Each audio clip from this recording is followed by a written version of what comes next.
Hello, I'm Citrus, and you're looking at the high-grade GNX 609T GNX3 ESF type. This came out in January of 2009, and it retailed for 1,200 yen. Here's a size comparison with Gundam marker. Those of you guys who have been on my channel for a while would know that I actually reviewed this kit in its original form 5 years ago. It was my second video on my channel, and I have to say it was pretty bad. So this is going to be a sort of a redo, and to see how well this kit has aged over the years. So to start, this hasn't been painted except for a couple of pieces. The clear parts under the head and in the chest I painted using this OPI nail lacquer that I borrowed from my girlfriend. The color is Significant Other color. She did get this, I think, maybe 2 years ago now, so I'm not sure if you'll be able to find it, but I really like it because it gives the purple pieces a really nice shimmer, and it matches the sticker color pretty well. That aside, I also painted the Gene Drive white, although it's kind of hard to see because the white balance is making it look more blue than it actually is. And everything else that you see is just the stickers. So you have these little triangles on Gene Drive, circles on the head, these little circles on the back, arm, and ankles mostly. So there's a bit of a trick to applying these properly, because if you can see, there's a bit of a curve to it. So if you just put this straight on, you're going to get horrible, nasty wrinkles. So if you make an incision that goes all the way from the center to the edge, you can sort of contour it to the curvature better, and it ends up looking pretty okay. I really hate mixing different kinds of grays because I can never get it to match properly. So for me, getting this sticker, which is basically the same color as the plastic, to look as good as it can is a huge plus. That aside, I picked out the vents in black there, just a little bit, and nothing much else. So all over the body you can see that there's not too many surface details or panel lines or anything like that, but with all of these big surfaces there's plenty of room for you to go in and add your own. One thing to be careful though is down here at the ankles you have these side bits. The inside edge is kind of sharp, so if you're not careful, as you can see, as I haven't been here, you can damage the sticker or the paint. So that's just something to be careful while you're posing. Speaking of posability, the neck has almost no motion in it whatsoever because it's seated really far down, and there's really only one usable joint. You can look up and down a bit, but side to side there's almost none. The chin runs into the sides of the collar there pretty hard. These little things can move, and I'm not sure why you'd want them to. The shoulder has 2 joints, so you get some nice sliding back and forth, and up and down.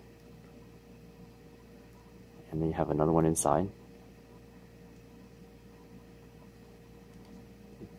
Interesting how that the top of the shoulder bumps this, but you do get pretty good mobility.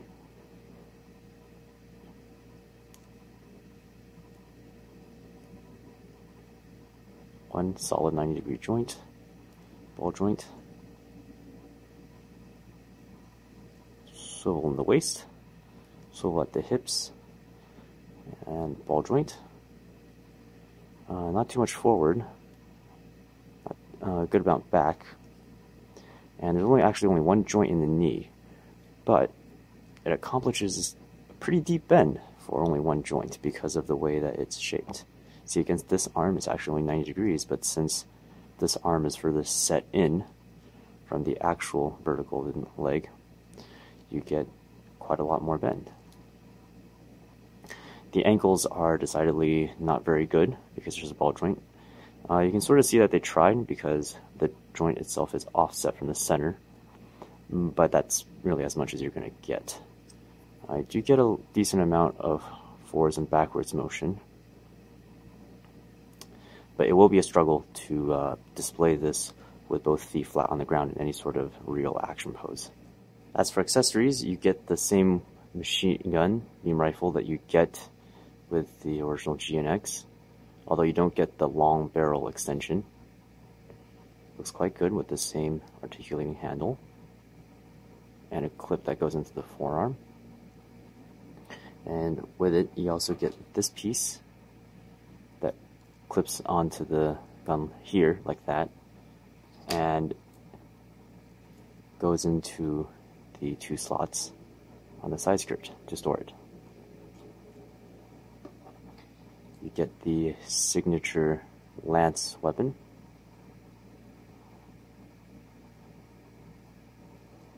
Has 2 handles right here. This one moves up and down. And you have this one that can go in.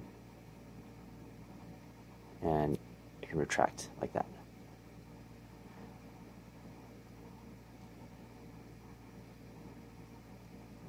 You do have this sticker on the end, which you have to be careful of, because if you don't wrap it carefully, it'll be very easy for this to come off. Have the same shield that you get with the original GNX.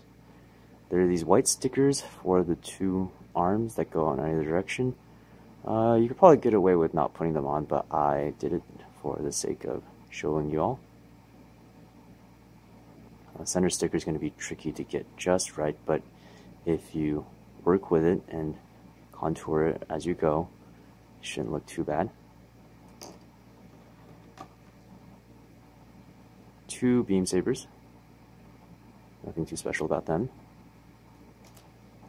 and 1 open hand, which looks quite good. Here's the final spin, and as you can see, the arms up here have no problem bending to hold the lance with both hands. And if we pan down, you can see that the feet are surprisingly both completely flat on the floor.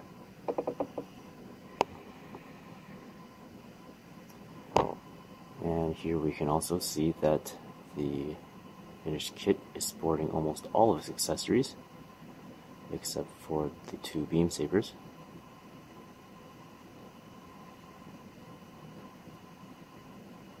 So compared to my opinion of this kit 5 years ago when I first reviewed this, they mostly haven't changed.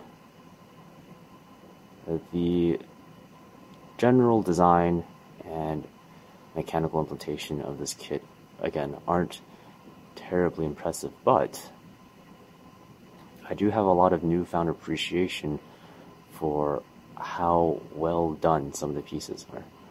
Like the joints in the chest and how emotive they can be, and the leg geometry. Between this one and the original, it's really a toss-up between how much you like the longer binders and the longer rifle attachment versus having the lance. That aside, I believe both kits value roughly the same value proposition. Perhaps this one is better because you have a little bit of extra play value in how you can store and use all of the accessories essentially at the same time. But that's not necessarily a straight trade-off with the sharper lines, in my opinion. Now, the one to skip is definitely the ALOS color, which is the red one, because the knees on that one are red. But as you can see, they're cast in the same color plastic as the rest of the leg, and that's all done with stickers on the actual kit. So unless you do plan on doing a lot of painting, I doubt it would look very good. The red one also chooses to forgo all of the gray stickers, which, in my opinion, blend in very, very well. So, got to do a lot more work for not very much gain. All in all, for 1200 yen, this is still a pretty decent bit of kit. Not as good as, obviously, what we have today with Iron Blood Orphans and all of that craziness, but for its time, definitely very respectable. So that's all for this review. If you like it, go and buy it, and I'll see you guys next time. Mr. Robot.